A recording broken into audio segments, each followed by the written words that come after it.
South ఇండియాలోనే అతి తక్కువ ధరలకే నాణ్యమైన రత్నాలని అందించే ఏకైక సంస్థ 6JVR.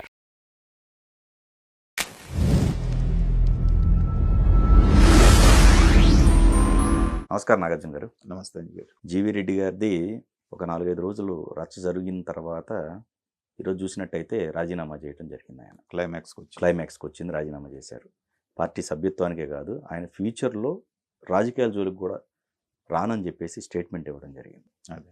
సో ఈ హోల్ ఎపిసోడ్లో అండి జీవీ రెడ్డి గారికి మద్దతుగా చాలామంది కార్యకర్తలు ఆయన చేసిన తప్పేంటి, మరి ప్రీవియస్ వాళ్ళందరినీ కూడా కట్టడి చేయాల్సిన బాధ్యత పార్టీది కాదా అని చెప్పి ప్రశ్నిస్తున్నారు. మరోవైపు కరెక్టే జరిగిందని చెప్పేసి అంటున్నారు. ఏది కరెక్ట్ అంటారు? అంటే ఇక్కడ ప్రజాభిప్రాయమే పరమావధిగా దాన్నే క్రైటీరియాగా తీసుకుంటే పనులు జరగవంజి గారు. ఓకే. ఎందుకంటే ప్రజాభిప్రాయం ఒకటి ఉంటుంది, ప్రభుత్వ పాలన అనేటువంటిది ఒకటి ఉంటుంది. ప్రజాభిప్రాయం ఎవరు ఏదైనా ఎలా అయినా ఎక్స్ప్రెస్ చేయొచ్చు. మనం చూసాం, తెలుగుదేశం అధికారంలోకి రాగానే కార్యకర్తలు, తర్వాత నాయకులు, మిగతా వాళ్ళందరూ ఏమనుకున్నారు, వెంటనే మనల్ని ఇబ్బంది పెట్టిన వాళ్ళందరినీ తీసుకొచ్చి జైల్లో వేసేయాలి, రఘురామకృష్ణరాజు గారిని ఎలా అయితే కొట్టారో వాళ్ళందరినీ అలా శిక్షించాలి, మిగతా వాళ్ళని లిస్టు పెట్టుకొని రెడీగా ఎదురు చూశారు. కానీ ప్రభుత్వంలో అలా జరగదనేటువంటిది వాళ్ళకి అర్థం కాదు. ఎందుకంటే కార్యకర్తగా అతను బాధపడి, ఇబ్బందులు పడి, నానా తంటాలు పడి, కేసులు ఎదుర్కొని, దాడులు ఎదుర్కొని ఉన్నారు కాబట్టి వాళ్ళని కూడా మనం తప్పుపట్టలేం. అలాగే జీవీ రెడ్డి అనేటువంటి వ్యక్తి ఒక మంచి పని చేయటానికి దగ్గర దగ్గర 600 మంది దాంట్లో పాతుకుపోయి ఇళ్లల్లో పనిచేసే చపరాచీల దగ్గర నుంచి వాళ్ళిళ్లలో పనిచేస్తూ ఇక్కడ ఫైబర్ నెట్లో పేరు రాయించుకొని జీతాలు పొందుతున్నారు అనేటువంటి పాయింట్ని బయటికి తీసుకురావటం అనేటువంటిది, ఇది కొత్తగా జీవీ రెడ్డి గారు బయటికి తీసుకొచ్చింది ఏం కాదు. ఎలక్షన్ ముందే అటు పేపర్లు, ఆంధ్రజ్యోతి లాంటి పేపర్లు రాశాయి, తర్వాత మిగతా నాయకులు బోల్డ్ మంది చెప్పారు, పనికి మాలిన వాళ్ళందరినీ ఆ పులివెందుల బ్యాచ్లన్నీ ఇక్కడ ఉన్నాయి అనేటువంటిది అందరికీ తెలిసిన బహిరంగ రహస్యం.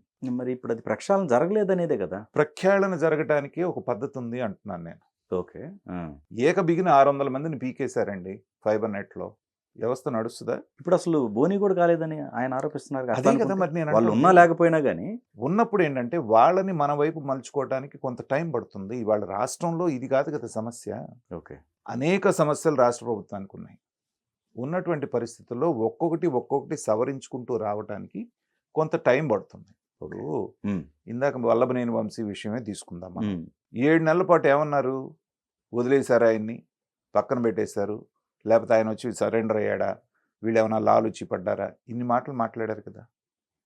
టైం వచ్చినప్పుడు ఇవాళ వల్లభనేని వంశీ పని ఏమైంది? సో ఇవాళ ఎక్కడున్నాడో మనకు తెలుసు, ఎప్పుడు బయటకు వస్తాడో కూడా తెలియదు.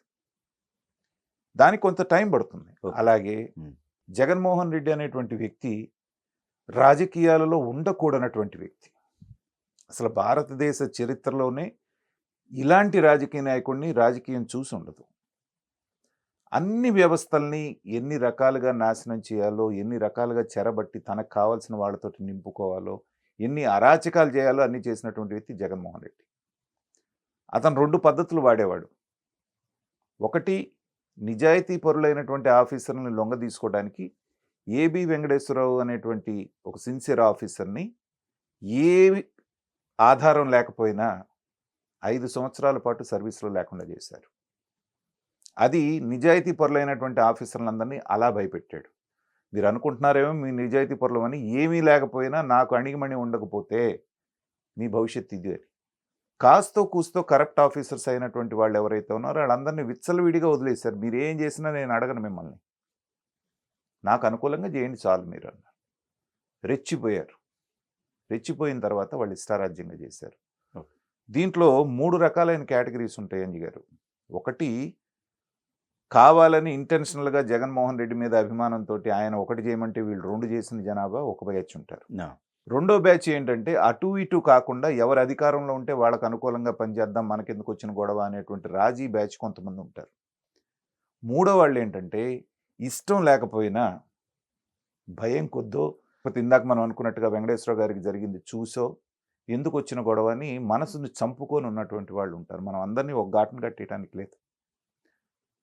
అలా అని చెప్పేసి జగన్మోహన్ రెడ్డి గారికి వత్తాసు పలికారు కదా అన్నటువంటి ఉన్నటువంటి వాళ్ళందరినీ పీక్కుంటూ పోతే దగ్గర దగ్గర 60 నుంచి 70% మందిని ప్రతి డిపార్ట్మెంట్లో పీకేయాలి. కానీ వాళ్ళు మారతారా మరి? కింద స్థాయి రెవెన్యూ నేను అదే అంటున్నాను, మార్చుకోవడానికి కొంత సమయం పడుతుంది. ఇప్పుడు ఇందాక గోడ మీద పిల్లివాటం వాళ్ళు ఈయన ఆరోపిస్తుంది కూడా ఇప్పుడు మార్పు వాళ్ళలో కలగలేదనే కదా, ఇప్పుడు ఆ ఉద్దేశంతోనే కదా ఆయన. నేను అంటుంది అదే. నువ్వు మొత్తాన్ని ఒకసారి మార్చేస్తానంటున్నావు, అక్కడ వచ్చింది తేడా. Okay okay. వ్యవస్థ కుప్పకూలుతుంది. ఉన్నటువంటి 600 మంది జగన్మోహన్ రెడ్డి నియామకాలు చేసిన వాళ్ళందరినీ నేను బీకి పారేస్తాను. మొన్న ఏదో 200 మందిని ఏమో ఒకసారి నేను ఒక కలంపోటుతో తీసాడని అది పెద్ద సెన్సేషనల్ అయింది. అలా ఉండకూడదు అంటున్నాను. ఓకే. అది ఇమ్మెచ్యూరిటీ. దానికి ఒక శాఖ ఉంది, దానికి ఒక మంత్రి ఉన్నాడు, ఆ మంత్రి ఆధ్వర్యంలో నడుస్తోంది. నువ్వు కేవలం 2 సంవత్సరాలకి నామినేట్ చేయబడినటువంటి చైర్మన్ మాత్రమే దానికి. నీకు అంత విస్తృత అధికారాలు లేవు. ఏదన్నా ఉంటే ఇక్కడ ఇలా జరుగుతుంది అనేటువంటిది ఆయనకి రికమెండ్ చేసేటువంటి వ్యవహారమే నీకు ఉంటుంది. కానీ నేను ఉన్నాను కాబట్టి నేను పీకేస్తాను లేకపోతే చేసేస్తానంటూ అనేటువంటిది కాదు. ఇవాళ చంద్రబాబు నాయుడు గారు కూడా పిలిచి చెప్పింది ఏంటి, నీకు ఇలా జరుగుతుందన్నప్పుడు సాక్ష్యాధారాలతో నా దగ్గరికి రా. త్రూ ప్రాపర్ ఛానల్ నేను చేసేవాడిని కదా. ఆయనకున్నది 100 వ్యవహారాలు ఉన్నాయి. రాత్రి పగలు కింద మీద పడి ఇది చేస్తూ ఉంటే ఫైబర్ నెట్ అనేటువంటిది చాలా అప్రధాన్యతమైనటువంటి వ్యవహారం. దాంతో రాష్ట్రానికి ఒరిగేది లేదు, పోయేది లేదు. దానికంటే ముఖ్యమైన పోలవరం, అమరావతి, మిగతా వ్యవహారాలతో తలమునకలై వాటికి అప్పులు ఎలా తెచ్చుకోవాలి, టెండర్లు ఎలా పిలవాలి, వ్యవహారాలు ఎలా ఇచ్చేస్తున్నప్పుడు నువ్వు బయట పెట్టావు నిజమే. కానీ ఏకదమ్మున అక్కడ ఉన్నాడు అని పీకుతాను అంటే నీకు చట్టం కూడా ఒప్పుకోదు. అది ఉద్యోగులుగా వాళ్ళకి కొన్ని ప్రొటెక్షన్స్ ఉంటాయి, కొన్ని రైట్స్ ఉంటాయి. అది అక్రమంగా చేశారా సక్రమంగా చేశారంటే దాన్ని నిరూపించి తీసేసే పద్ధతి ఒకటి ఉంటుంది. పైగా అది నీ బాధ్యత కాదు. కేవలం ఇది జరుగుతుంది అనేటువంటి త్రూ ప్రాపర్ ఛానల్ వాళ్ళకి వెళ్తే మినిస్ట్రీ దాని కన్సర్న్ వాళ్ళు ఎంక్వైరీ చేయటం, ప్రిలిమినరీ ఎంక్వైరీ, తర్వాత సస్పెండ్ చేయటం, తర్వాత ఎంక్వైరీ చేయటం, తర్వాత మిగతాది. సో ఈ జీవి రెడ్డి గారి మనస్తత్వం కూడా మనం విశ్లేషించుకుంటే ఇప్పుడు ఈ రాజీనామా తొందరపాటు చర్య ఖచ్చితంగా చేసింది తొందరపాటు చర్యే. తనకి నామినేటెడ్ పదవి రానప్పుడు చేసినటువంటి కామెంట్స్ తొందరపాటు చర్యే. బిగినింగ్ లో అది ఎందుకు ఒక రకమైనటువంటి ఫ్రస్ట్రేషన్ లో ఉన్నాడు ఆయన బిగినింగ్ నుంచి. ఆయన మనం కనుక చూసుకుంటూ వస్తే మరి నాకు తగినంత ప్రాధాన్యత కలిగినటువంటి ఎమ్మెల్సీనో ఇంకోటో మరి ఏమన్నా ఆశించాడో లేకపోతే ఏమో తెలియదు. కానీ అధికారంలోకి వచ్చిన 2వ రోజు నుంచే నాకేంటి అని చెప్పేసి ఫస్ట్ విడత నామినేటెడ్ పోస్టులు అనౌన్స్ చేయగానే ఈయన అలిగినట్టే మాట్లాడాడు కొన్ని ఛానల్స్లో కూర్చొని. సో నువ్వు డైరెక్ట్గా పార్టీని ఛాలెంజ్ చేస్తున్నావు. అక్కడ పార్టీ అనేటువంటిది అందరికంటే ఉన్నతమైనది, దాని ఛత్రఛాయలోనే అందరూ పనిచేయాలి. ఇక్కడ మీరు గమనించినట్టయితే ఏదైతే నామినేటెడ్ పోస్టే కాదు, పార్టీ సభ్యత్వానికి రాజీనామా చేశారు ఆయన. అవును, అసలు శాశ్వతంగా నేను అది కూడా ఆవేశమే అంటున్నాను. ఎందుకంటే రాజకీయ నాయకుడికి ఉండాల్సింది ఓపిక. ఓకే, నీ ప్రస్థానం అంతా చూసుకున్న వైఎస్ఆర్సీపీలో నుంచి తెలుగుదేశంలోకి వచ్చి చేసినప్పుడు నీ ప్రస్థానం మొత్తం తీసుకుంటే ఎన్ని సంవత్సరాలు? ఓకే, పార్టీ నీకు ప్రాధాన్యత కల్పించి నువ్వు మాట్లాడగలుగుతున్న పాయింట్ వైజ్ అన్నటువంటి దీంతో నీకు ఒక అవకాశం కల్పించింది అన్ని ప్లాట్ఫామ్స్ మీద మాట్లాడేటువంటి స్పోక్స్ పర్సన్గా. కాబట్టే కదా నీకు గుర్తింపు వచ్చింది. లేకపోతే జీవి రెడ్డి అంటే ఎవరు? ఒక సాధారణమైనటువంటి ఆడిటర్. మరి వచ్చినప్పుడు కొన్ని దశాబ్దాలుగా పార్టీలో పనిచేస్తున్నటువంటి వాళ్ళు ఇవాళకి గుర్తింపు లేని వాళ్ళు చాలామంది ఉన్నారు.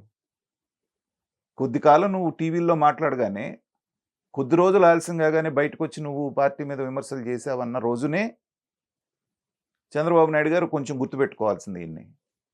కానీ చంద్రబాబు నాయుడు గారి మనస్తత్వం తెలుసు కాబట్టి ఏదో ఇచ్చారు.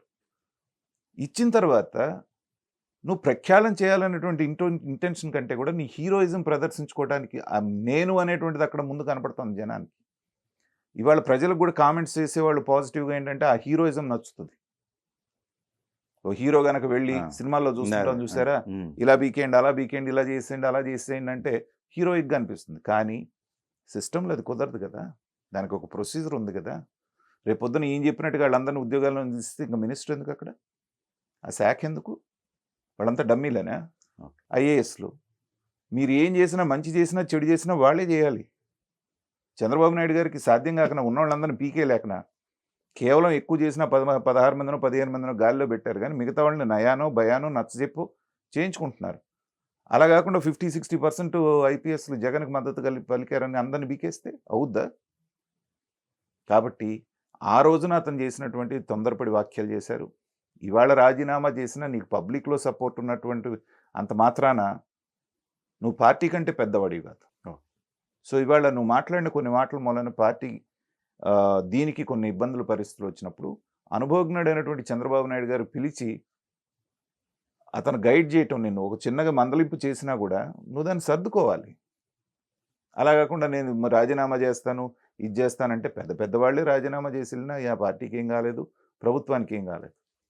ఉదాహరణకి కేసినేని నాని ఏమనుకున్నాడు, అసలు విజయవాడే నేనే విజయవాడ 2 ఫ్లైఓవర్లు తీసుకొచ్చాను, దుర్గమ్మ వారధి చేశాను, నేను చేశాను, అసలు పార్టీ అంతా నేనంతా అన్నాడు. ఇవాళ అదే కేసినేని గారు కట్ చేస్తే ఎక్కడున్నారు కేసినేని నాని? నెక్స్ట్ బీజేపీ ఏదో ఏ డోర్ అన్ని డోర్లు దడుతున్నారు, దడతా ఎక్కడెక్కడెక్కడ అని ఉన్నారు. చెప్పేస్తాను. అవును. సో నీకు గుర్తింపు వచ్చింది పార్టీ మూలన.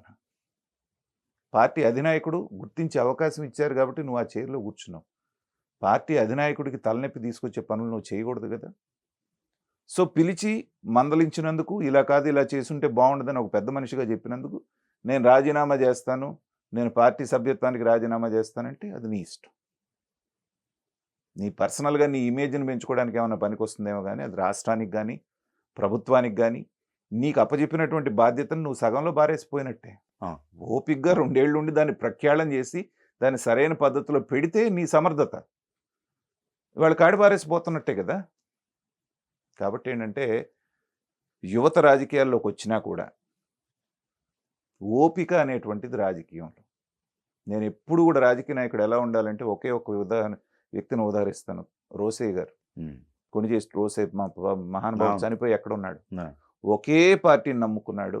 అవును. మంచైనా చెడైనా ఓడిపోయినా గెలిచినా ఒకే పార్టీని నమ్ముకొని ఉండి ఉండి ఉండి ఉండి ఉండి చివరికి అత్యున్నతమైన పదవులైన 2 ఒక రాష్ట్ర ప్రభుత్వంలో ఉండేవి 2 చేశాడు. ముఖ్యమంత్రి చేశాడు, ఓ రాష్ట్రానికి గవర్నర్ని చేశాడు. అవును. ఎన్ని దశాబ్దాల ప్రస్థానం. అవును. కాబట్టి నాకు ఇక్కడేమనిపిస్తే అది మాట్లాడతా, ఇక్కడేమనిపిస్తే అది చేస్తానంటే రాజకీయాల్లో కుదరదు.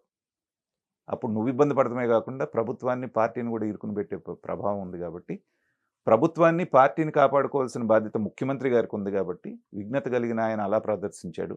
తొందరపాటు చర్యతోటి నీకున్న బంగారం లాంటి భవిష్యత్తును చేతులారా జీవీ రెడ్డి గారు పాడు చేసుకున్నారనేటువంటిది నా భావం.